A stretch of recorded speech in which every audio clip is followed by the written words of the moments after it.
All right, here we go. So, I thought about it, Kestrel, and I think that the perfect game to start playing together would be Supraland. Um, these are our old saves, and I'm going to start a new one on slot number 4. Uh, I really love this game. I have really happy memories of playing it with you. And I think that it is one of the best games ever made uh, for a variety of reasons. And I think it's just about the perfect game for someone your age and for someone my age. And so I think it's kind of like the perfect tool for us to bond over. I think that this is a beautiful game at its core, and I think it's really well made. And I think that the aesthetic, the way that it looks, and the way that it presents is like perfect. It's all about using your imagination, and I think that it really, really beautifully applies some really fundamental uh, components of play. Uh, Now, I'm not gonna sit here and navel gaze about the game too much. Not at first. This first episode, I'm testing out the way that I'm going to record the game. Okay. Uh, Over time, my videos will improve in quality because I bet it's kind of hard to hear me right now. But it will get better over time. I love you very much. All right. So we're going outside.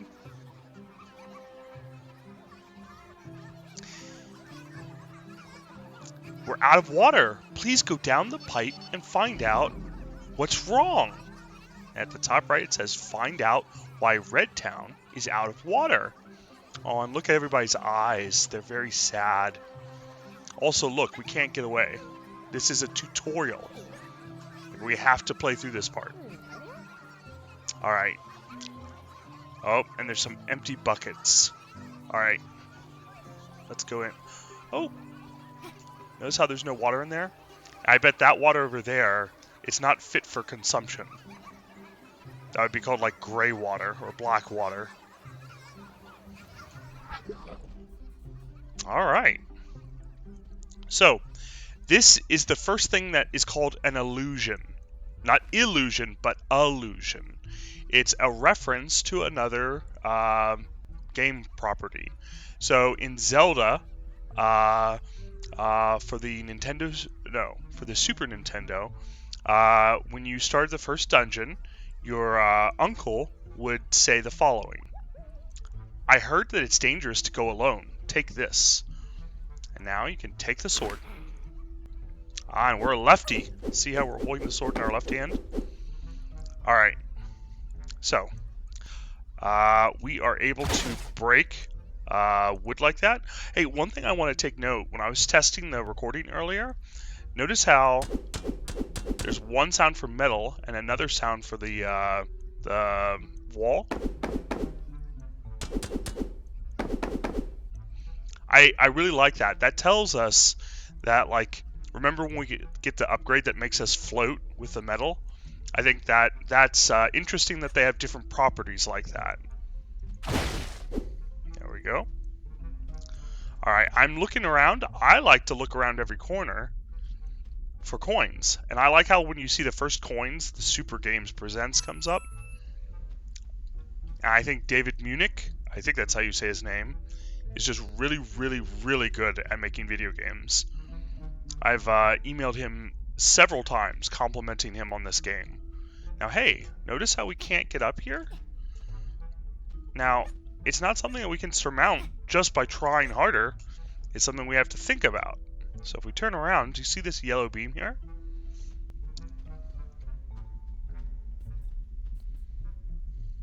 Ugh! Hey, we made it. Ugh. Is this how we're born? I wonder if we can fit in there still. Oh, notice how our head is separated from our body? And notice how, like, in the mold it's separated from our body too? I think that's a cool detail. Hi. Is there anything back there? I'm always on the lookout for coins. Alright, ABC, Kestrel. Always be coining. We're always looking for money. And one thing I like about the combat in this game is if you're not feeling confident with these, like, basic low-level enemies, you can just swing a bunch, and they can't get to you. Just keep on tapping left click, and they'll just defeat themselves. Ooh, money, money, money, money. Ah, and these, remember the cacti? These are the flowers that are on the cacti. I like how if we're at full health, we can't pick it up. That's a player-friendly feature, Kestrel. It means that if we make a mistake, the game isn't going to penalize us for it. So here, ooh. Oh my, what's this? I wonder how we get up there.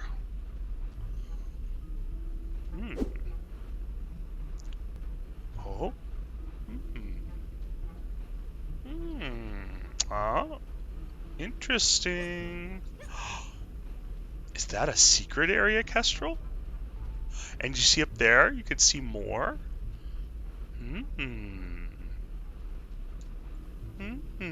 I wonder what's over here. Ah, and that's where we saw that earlier. Picked up a secret area and money. Oop, a coin fell down there. I have to remember that. Alright, drop down. I wonder if that coin disappears if we don't get it quickly enough. I bet it doesn't. I bet it takes a long time. Now, hey, I want to point out, remember this thing over here? I don't know. I think that that is a secret that we have to unlock later. Maybe we can do it now, but, like, I bet, remember when we get the purple force cube? I bet we'll be able to do it then. Or when we get the purple beam, like, that is an area that we may have to be able to access only later when we get more upgrades. I really like game design like that, where they leave additional areas that you can unlock, if you remember, for later. Ah, yes. So, this fire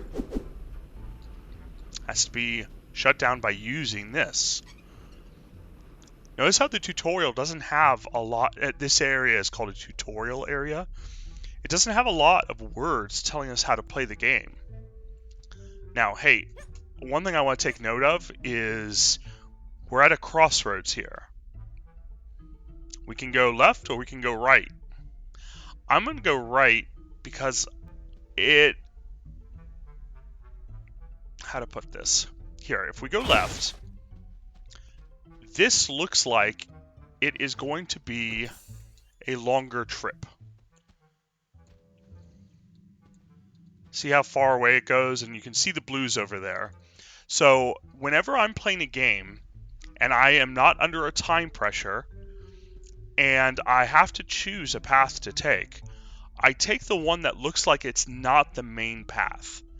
And the reason why is because this way will take us to loot, I bet, and this way will take us to the story.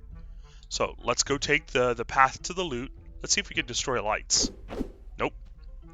So this path takes us to loot, I bet. And one thing I want to note is, notice how this sounds like the metal. See this patch right here? That sounds like dirt. I think it's an interesting detail that there's some soil right here. I can't explain it, but that's one of those details about the game design that I really, really like. I really love this game. And because it's so well made, when there's something I don't understand, I assume the best of it. Notice how there's a secret area and then another secret area. I really love this game. You are going to hear me gush about it constantly, Kestrel. Ooh, max health plus 5. So right now we have a health of what? 25, right?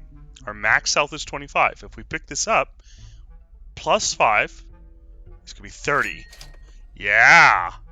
Your maximum health increased by 5. Alright, do I get the coins? I did. Alright, ABC, Kestrel. Always be coining.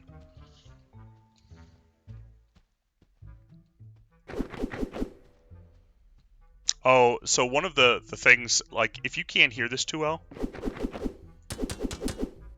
that's one of those settings that I'm going to be working on over time, so that you can hear my voice well, but you can also hear the game well, because I had to turn the game down a bunch. Alright, so, notice how that path took us to loot, and this path, well, let's find out where it takes us, because again, I bet it takes us to loot. We only needed one of these blocks for that, so I'm going to take an extra block. It's always good to take extra supplies if you can, provided it doesn't slow you down. Oh, what's going on? Just a little bit more, so they can't repair it. Stop, you villains!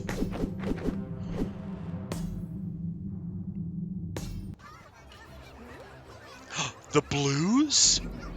Go to Blueville and talk to their king. So, it looks like we may be able to get past these people now. So the tutorial area is over, Kestrel. The game has opened up, and you know what? I think this is the perfect time for me to stop this video and to upload it and make sure that it's working. And yeah, I'm pretty sure I can upload videos like this just about every day. I want you to know that I love you very much, and I miss you, and I look forward to talking to you again. I love you, baby. Alright, Daddy Bird out.